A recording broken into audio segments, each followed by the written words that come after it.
Alien hunters were sent after a human cadet. They became his friends. I want to make one thing clear before I tell you this story. I am not brave. I am not some legendary soldier or a genius tactician or anything close to that. I am Roan Asher, 22 years old, the only human ever enrolled at the Galactic Union Military Academy, and the only reason I survived my first year is because I am simply too stubborn to know when I should quit. Humanity joined the Galactic Union about 18 months before I arrived at the Academy. We were the newest species in the club, the youngest civilization at the table, and absolutely nobody wanted us there. They admitted me because of something called the inclusivity doctrine, which sounds very noble until you realize it basically means they let one human in so they could point at me and say they were being fair. Nobody expected me to last a week. The Academy sits on an orbital station called Helix Ascendant. It is enormous. It holds thousands of cadets from dozens of species.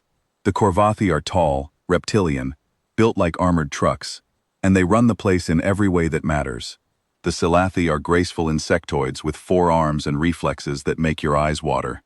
The Drenai are psychic, actually psychic. They can feel your emotions from across a room, which made exam anxiety a very public experience for me. And then there was me, one human. No claws, no venom, no psychic powers, no natural armor.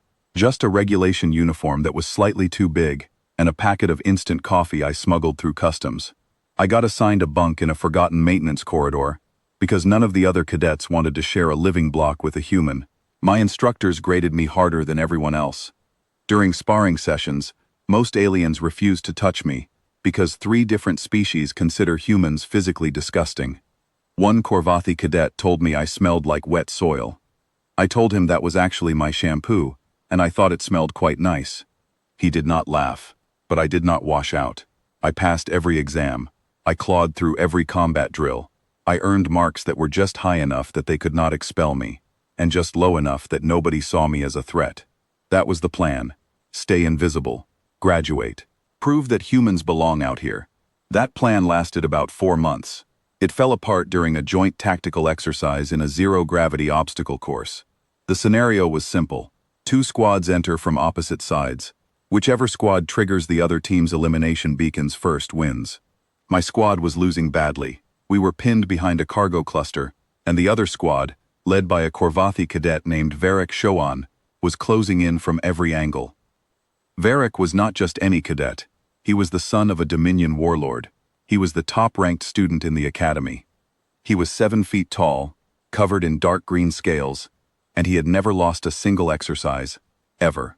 So naturally, I decided to ruin his perfect record by doing something incredibly stupid. There was a ventilation shaft behind our position. It was narrow, far too narrow for any korvathi or silathi to fit through.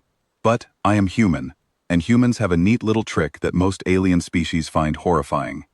I dislocated my own shoulder, squeezed through the shaft, popped the shoulder back in on the other side, circled behind Varric's entire squad, and triggered all 5 of their elimination beacons before they even knew I was there.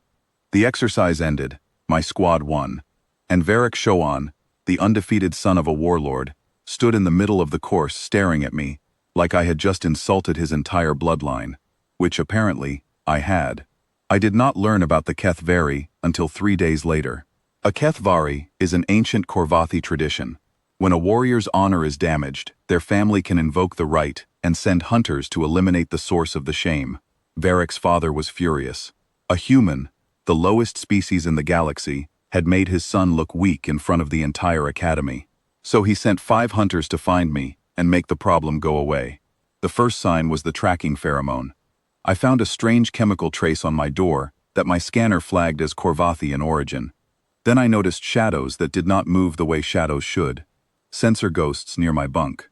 A presence I could feel but never see. Then I walked into my quarters one evening and found a korvathi female sitting on my bunk, spinning a plasma knife between her fingers. Her name was Thesic. She was lean, scarred, and calm in the way that only truly dangerous people are calm. She told me, almost politely, that she and her pack of 5 had been contracted under the Kethvari to end me. She explained the rules. I had 72 hours. I could run, I could fight, or I could submit. I looked at her, I looked at the knife, and then I reached into my locker, pulled out my last packet of instant coffee, and offered it to her. She stared at me for a very long time, then she left without a word. I could have reported it. I could have gone to the Academy authorities and demanded protection, but I knew what that would mean for humanity. Every species in the Union would see it as proof that humans cannot survive without hiding behind rules. If I wanted my people to have any future at this academy, I had to handle this on my own. So I decided on a different strategy. I was not going to fight them. I was not going to run. I was going to survive long enough to make the whole thing not worth their time. What followed was the strangest 72 hours of my life. I learned the station better than anyone. I memorized every corridor, every shortcut, every maintenance hatch. I rerouted the sanitation system to flood a hallway with cleaning foam, right as two of the hunters were closing in on me. Korvathi claws have zero grip on slick surfaces, and watching two elite predators slide into a wall at full speed was, I must admit, the funniest thing I have ever seen. I rigged a pressure cooker in the cafeteria with a mixture of alien spices that were chemically similar to tear gas for korvathi scent organs. I turned the entire dining hall into a sneeze zone. Nobody was hurt, but 3 hunters walked out with watering eyes and deeply offended dignity. I even befriended the station's maintenance drones. They had basic artificial intelligence, just smart enough to respond to commands and recognize patterns. I started talking to them, complimenting their work, giving them little nicknames. Within a day, they were pinging me whenever a korvathi moved near my position. Humans have this strange instinct to bond with anything, even machines. Out here, that instinct saved my life. But the best part was the hunters themselves. As the hours passed, something shifted. Thesek, the tracker, stopped trying to corner me and started studying me instead. She was fascinated by the way I thought, the way I solved problems sideways instead of straight through. Gorath, the enormous one, the muscle of the group, started grunting with something that sounded suspiciously like respect every time I escaped another ambush. He valued endurance, and my refusal to stop moving despite being outmatched in every physical way was speaking a language he understood. Lien was the youngest. She handled the group's technical equipment, and she was quietly miserable about the whole assignment. During one ambush, I caught her hesitating at the end of a corridor. I waved at her. She waved back. Then she looked horrified at herself and disappeared around a corner. Dren was the pack leader. Cold, professional, brilliant. Every failed ambush was a personal insult to his strategic mind. But I could see it in his eyes. He was not angry. He was impressed. No target had ever lasted this long. And then there was Orvax, the oldest, the elder. He had done more Kethvari hunts than he could count, and he was tired of all of them. On the second night, I collapsed from exhaustion in a cargo bay. I woke up to find him sitting across from me, not attacking, just watching. He said, "You fight like a creature that has forgotten it is supposed to die." I said, "Humans never got that memo." He laughed. It was a deep, rough sound, and I am fairly sure it was the first time a korvathi had ever laughed with a human instead of at one. 48 hours in, I was running on caffeine, bruises, and pure spite. And then everything changed. A malfunction in the station's reactor shielding triggered an emergency. A radiation leak was spreading toward a residential deck, one filled with civilian families, children, people who had nothing to do with soldiers or academies or ancient honor rites. The academy locked down. Cadets were ordered to shelter in place. The hunters paused, but I did not shelter. I knew the maintenance drone network better than anyone on that station. I knew I could locate the shielding breach faster than the overwhelmed engineering crew.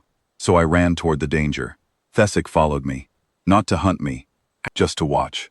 She found me shoulder deep in a ruptured conduit, manually rerouting coolant lines while radiation warnings screamed through the corridor. My hands were shaking. I was terrified, but there were children on that deck, and I did not need a better reason than that. She asked me why I was doing this. I told her, because someone has to. She stood there for a moment. Then she called her pack. They came.